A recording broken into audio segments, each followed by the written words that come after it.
રાધનપુર શહેરમાં દૂષિત પીવાનું પાણી આવતા મહિલાઓએ નગરપાલિકામાં હલ્લાબોલ કર્યો। શહેરમાં દૂષિત અને દુર્ગંધવાળું પાણી આવતા નગરની મહિલાઓમાં ભારે રોષ જોવા મળ્યો હતો।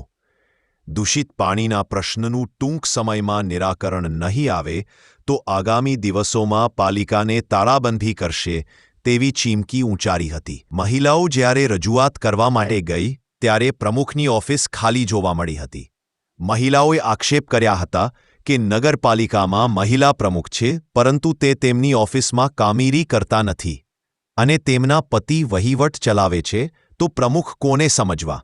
રાધનપુર વોર્ડ નંબર 1, 3, 4ના સ્થાનિક રહીશો અને મહિલાઓની સાથે નગરસેવક જયાબેન ઠાકુર પણ જોડાયા હતા અને રજૂઆત કરી હતી।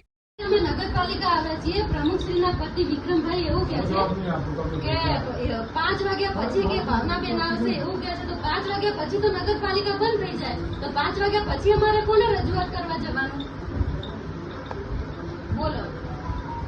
તો પછી તમે અહીંયા ઉપપ્રમુખની ખુરશીમાં બેઠા છો એમ નહીં તમે ઉપપ્રમુખની ખુરશી આ તો ચૂંટાયેલા છે ઉપપ્રમુખ ખુરશી જ છે તમે અહીંયા બેઠા ખાલી મને કીધું કે ગુલ્લુભાઈનો ફોન આવ્યો એટલે હું આવ્યો ગુલ્લુભાઈ ચૂંટાયેલા છે ગુલ્લુભાઈ અહીંયા બેસી શકે છે ભાવનાબેન નથી તમે ચૂંટાયેલા છો અને તમે અહીંયા ના બેસી શકો। આ તો ભાવનાબેનને બોલાવો ને જવાબ કોની